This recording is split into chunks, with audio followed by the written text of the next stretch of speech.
Welcome to this explainer. Today, we're going to completely demystify the stock market. For so many folks, the market feels, well, incredibly confusing. It feels highly risky, kind of like a secret club only meant for wealthy people in tailored suits. But honestly, that couldn't be further from the truth. We're going to break down exactly how ordinary people can participate in the global economy and build real wealth over time. Think about this for a second. What if you didn't need to be rich to own a piece of the world's biggest companies? It's a pretty wild thought, right? Every single time someone shops online at Amazon, streams a movie on Netflix, buys a brand new iPhone, or drives a Tesla, there are everyday people making money simply because they own a tiny part of those massive businesses. That right there, that is the true power of the stock market.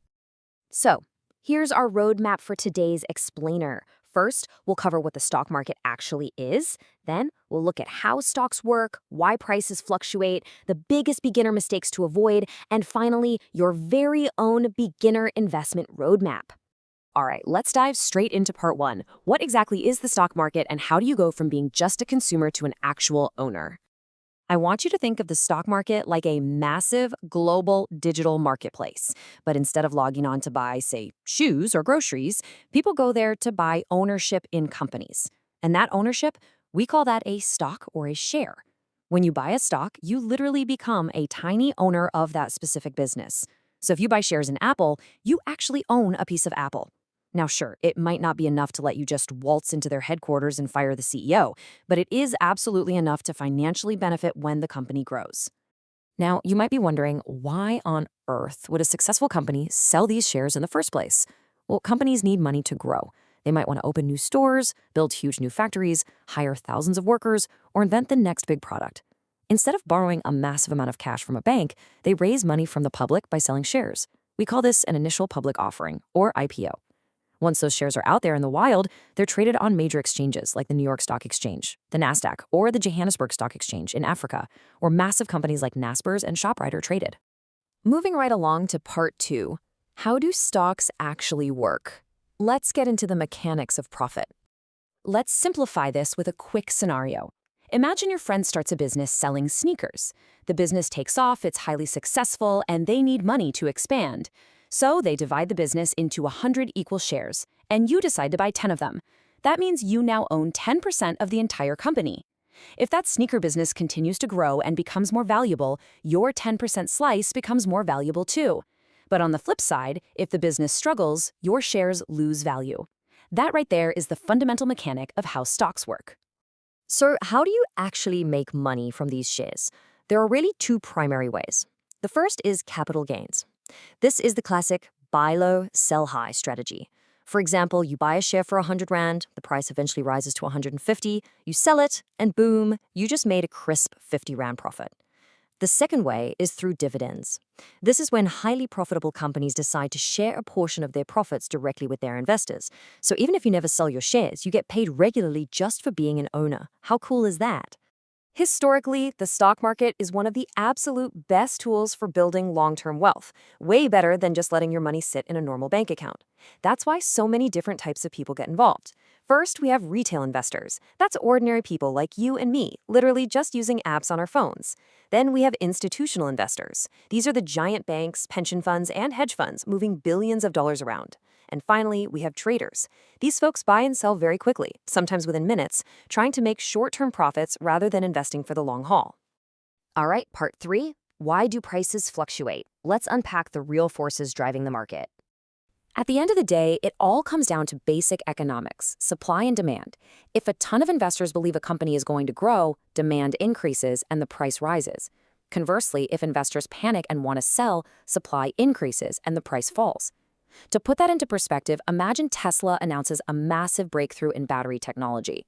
Investors get absolutely thrilled, everyone rushes to buy the stock, and the price shoots up.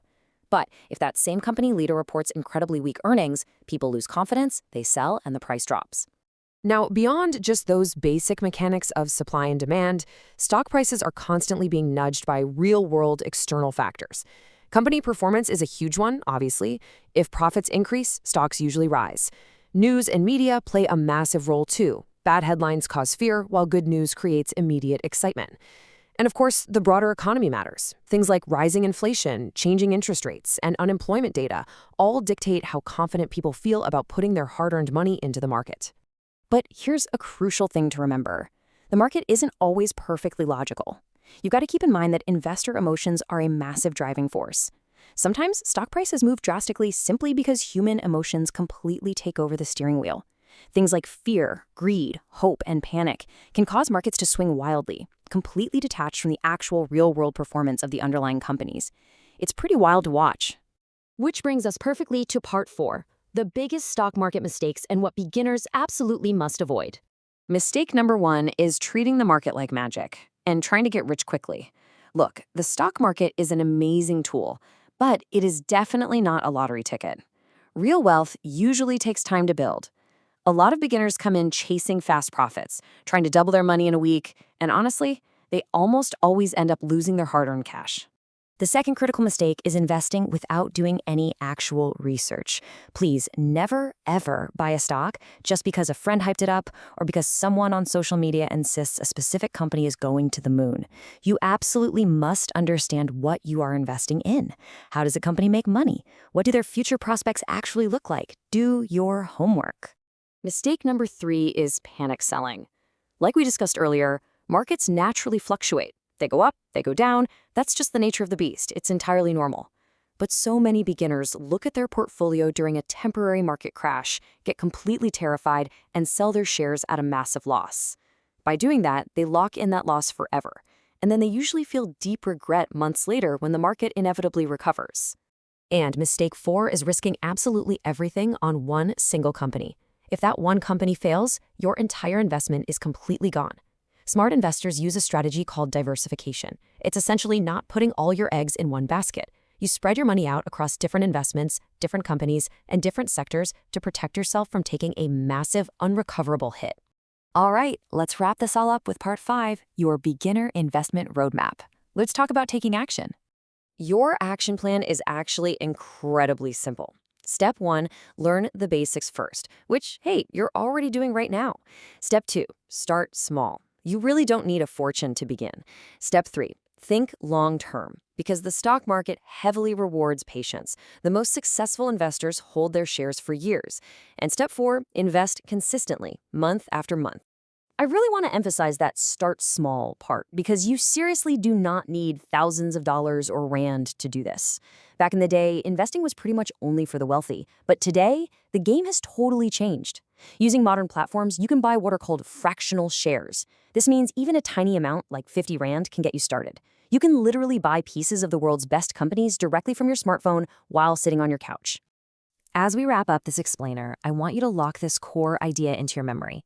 Small investments, repeated monthly, can grow massively over time. This happens because of a little thing called compound growth. It's where your money makes money, and then that new money makes even more money. It's like a snowball rolling down a hill.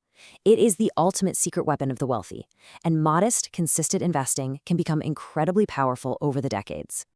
The stock market might look intimidating from the outside, but as you've seen today, once you grasp the basics, it's one of the most powerful wealth-building tools on Earth.